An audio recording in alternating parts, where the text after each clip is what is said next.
Good afternoon, guys. Welcome to the live. I hope we got some people joining today. Today's title is a little dramatic, but trust me, it's actually a thing.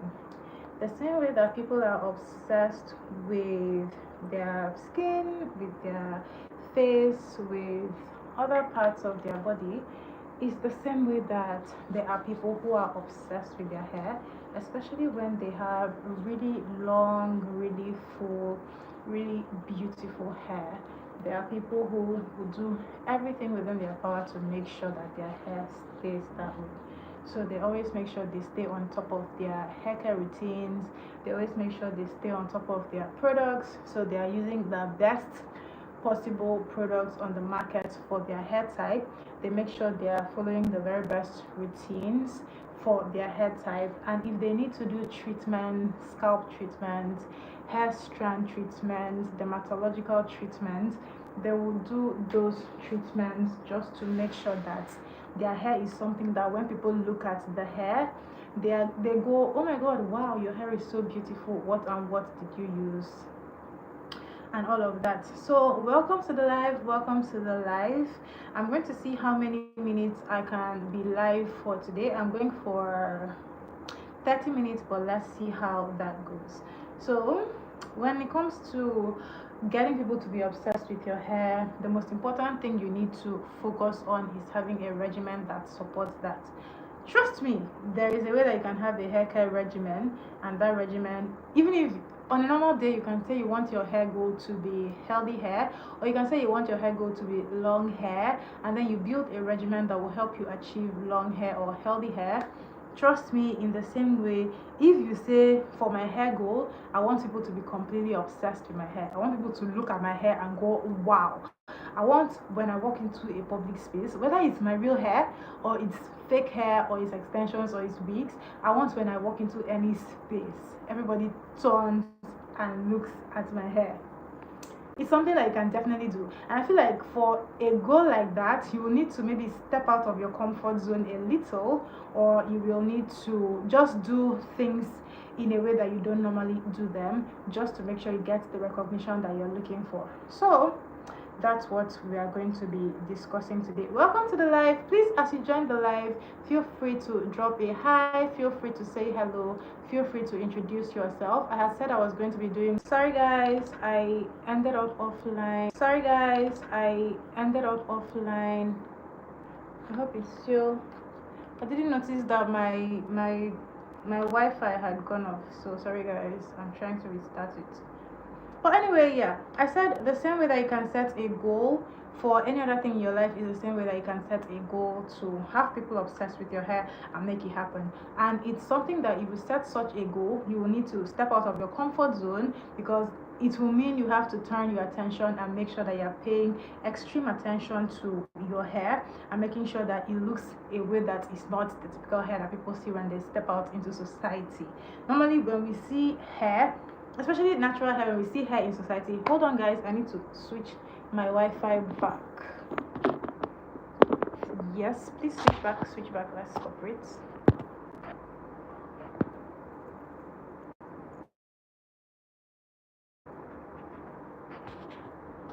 Oh, come on.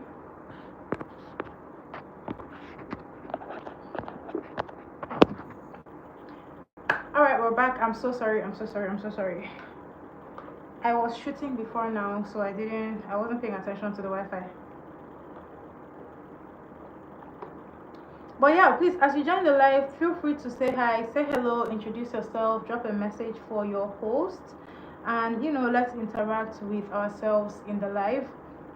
I understand that majority of my audience is in the USA, so the time that I'm doing these lives may not be the most favorable for my international audience, because this is like 3 p.m. in Nigeria, and it's like working hours of the morning in other countries that are not Nigeria. So I'm definitely trying to, the best time to do these lives will be in the nights around 8 p.m., 9 p.m., and then that will be around evening in other countries. So I don't know how I want to do this, but I'm definitely going to see what I can do and make sure that these lives are effective and I catch my audience right when they are able to tune in. That's the entire goal. Otherwise, it's not going to be something that, I need to maximize it if I'm going to be doing it. So 10:35, imagine. And please help me out, is this a favorable time for you to be watching YouTube videos? I wouldn't think so. Personally, I won't be on YouTube watching videos by 10:35 in the morning, so I completely understand. But like I said, this is literally 3:15, 3:35 in the afternoon in Nigeria. So please, my apologies, but if you get to see this video and you're able to watch, thank you so much. Welcome to the live, welcome to the live, welcome to the live. Thank you so much for tuning in. Welcome, welcome, welcome. Today I'm going to be talking about how you can get people to be obsessed with your hair. And yeah, that's basically it. So I already said that if you want people to be obsessed with your hair, you will need to do things out of your comfort zone. That's number one. If you were following me from way back then, that if you are an old subscriber, you know that most of the hairstyles that I used to do were not these simple hairstyles. They were not always cornrows, they were not always mini twists.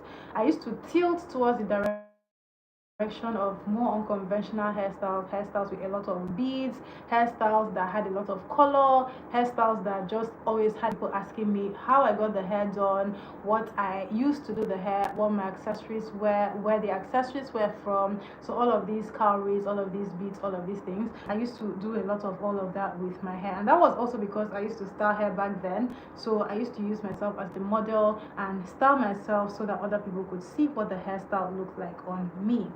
But yeah, I feel like eventually I've had to let those things go because it takes a lot to be able to keep up with doing all of those things. But yeah, it's not something that I regret doing. In fact, I encourage a lot of people to do things like this.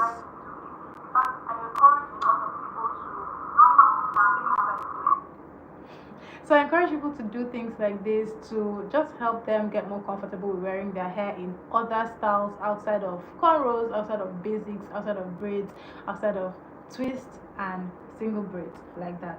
So yeah. So please, if you are watching this video, feel free to say hi, feel free to leave a message, feel free to drop something for your host. Thank you for joining the live. I'm still here for a while, but yeah, thank you guys so much for watching.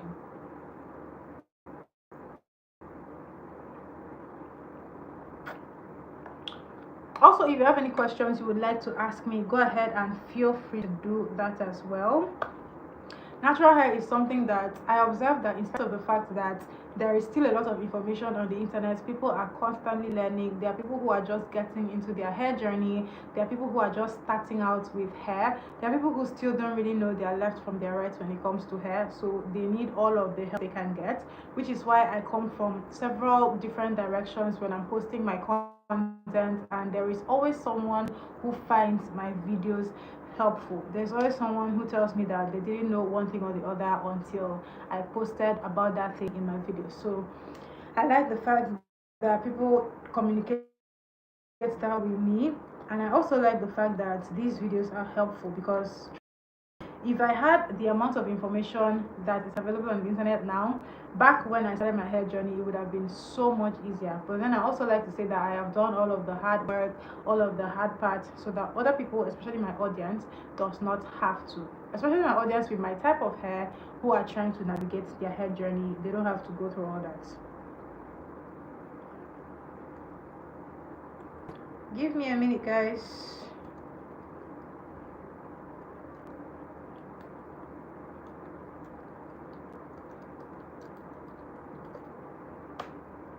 So yeah, welcome to the live, welcome to the live. Please feel free to drop your messages, your greetings. I'll be here for a while, hopefully. So I'm going to give you guys some pointers on how you can get people to be obsessed with your hair basically. And I did mention that the first thing you want to do is make sure you have a regimen that helps you get your hair to its healthiest state. Your goal should be health, because what makes people obsessed with your hair is how healthy it looks, how full it looks, how shiny it looks. You can throw in length if you will, but a lot of people who have short hair also have people that really admire their hair without their hair even being long. I just saw a comment.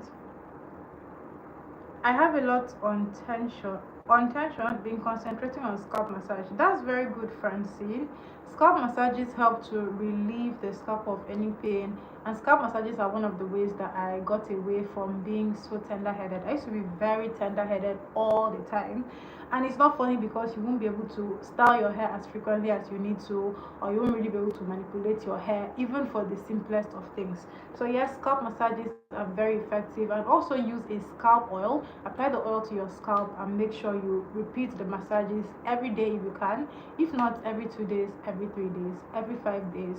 It will help you so much. So when it comes to the regimen that you want to use for people to be obsessed with your hair, like I mentioned, make sure that it keeps your hair healthy. Make sure that you are doing things that will help to make your hair shiny. I have a video coming out tomorrow that talks about the things you can do to have very shiny, very lustrous hair and get away from having very dry, very frizzy hair. So that video will be helpful as well. So please tune in and check it out. It will be going live by 9 p.m. tomorrow, 9 p.m. Nigerian time. So the second thing you want to do is to know the kind of styles that you like when it comes to styling your hair in a way that will draw people to your hair. So I mentioned earlier that you want to do unconventional styles. Unconventional styles could be stuff like this. Let me show you guys. These particular twists that I'm wearing are kinky twists. I use Darling kinky extensions to do this, and I've had people tell me that they did not even know they could use Darling kinky extensions to do a style like this, and I have known about this kind of style using these extensions for the longest time. But like I said, the fact that I know something does not mean other people know it, and the fact that I know something and I'm able to do it means I can show people that you can also do the same thing if you have hair like mine. And it's a great protective style, but it also makes people ask me where I got it done, how I got it done, how to wear it, how to maintain it, and so on and so forth. So styles like this, it doesn't have to be so extravagant. I have a friend who got this style, but she got it in colored kinky hair, and I'm also the one that did it for her, and people also love it. So styles like this will always get people asking you what exactly you did, how you did it, and how they can do theirs as well. And also other styles. I've worn a lot of styles that have been very, very attractive over the years, and you know, I even wore a very creative style that landed me in CNN during Fashion Week 1 year. So these are some of the things that I have done that have made me to be very, very that have made people to be very attracted to me when it comes to wearing my hair. So there is that. Also, when you want to switch up your looks, if you can, please use color. Color is something that people always love to see, and if you're a black girl, you'll be able to rock color so boldly. Color is always well suited to black girls, and you can never not look good in colored extensions, in colored hair, in colored anything. It's something that once you wear it and it looks good, you influence someone else to wear the same color. So welcome to the live. Thank you so much for joining me. Another helpful point that I will drop is record your journey. Very important. Record your journey, record your hairstyles. You will need to be taking pictures. If you're active on social media, you can take short clips. Even if you're not a full-time content creator, make short videos of your hair, take good pictures of your hair, post them. Just build a little portfolio where people can go and look at your hairstyles and copy you and always ask. The goal is to have people always asking how their hair can be like yours, or just have people constantly voice how much they love your hair. That's it. And then another thing is, if you can, you want to be the expert, that make yourself the go-to person that people always look for